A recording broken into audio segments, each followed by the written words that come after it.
12 जनवरी 1967 की सुबह अफ्रीका की धरती पर ठंडी हवा चल रही थी। सब कुछ सामान्य था। फिर अचानक जमीन के नीचे से निकला एक ठोस, ठंडा, धात्विक दानव।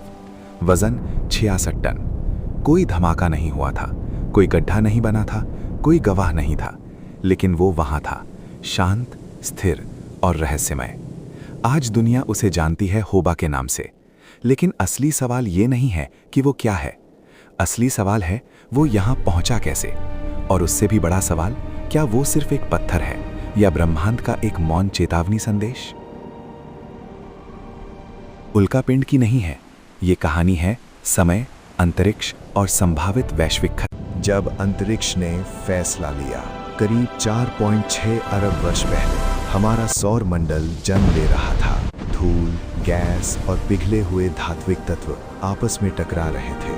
इन टक्करों से ग्रह बने, उपग्रह बने और बने असंख्य क्षुद्र ग्रह। उन्हीं में से एक विशाल धात्विक पिंड मंगल और बृहस्पति के बीच स्थित एस्टेरॉयड बेल्ट में धीरे धीरे आकार ले रहा था। फिर और टक्कर हुई, हिंसक, निर्दयी।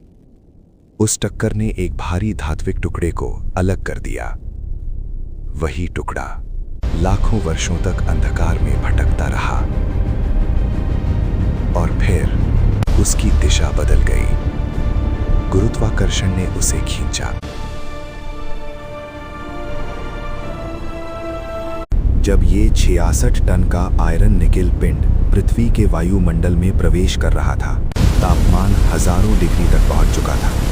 सामान्य उल्कापिंड जलकर खत्म हो जाते हैं, लेकिन ये अलग था। इसमें लगभग 84% लोहा और 16% निकल था। घनत्व अधिक, संरचना ठोस। ये पूरी तरह नहीं जला। लेकिन यहाँ एक और रहस्य है। अगर इतना विशाल पिंड धरती से टकराए तो गड्ढा क्यों नहीं बना? तुलना कीजिए।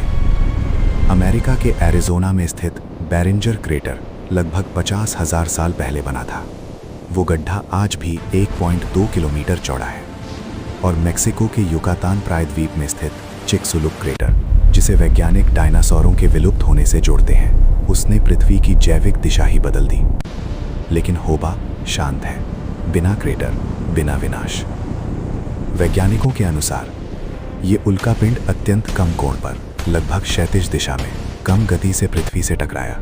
उसकी ऊर्जा फैल गई और वो सतह पर फिसलते हुए रुक गया। कोई विस्फोट नहीं, कोई व्यापक तबाही नहीं। कभी कभी सबसे बड़े खतरे भी चुपचाप उतरते हैं। साल था 1920। नामीबिया के एक किसान जेकब हरमनस ब्रिट्स अपने खेत में हल चला रहे थे। अचानक हल किसी बेहद कठोर चीज से टकराया।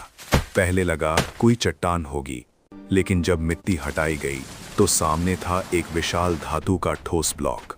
कोई दरार नहीं, कोई टूटा हुआ हिस्सा नहीं, एक अखंड धात्विक दानव। जांच के बाद पुष्टि हुई, ये दुनिया का सबसे बड़ा ज्ञात अखंड उल्कापिंड है। और तब से ये एक वैज्ञानिक धरोहर बन गया।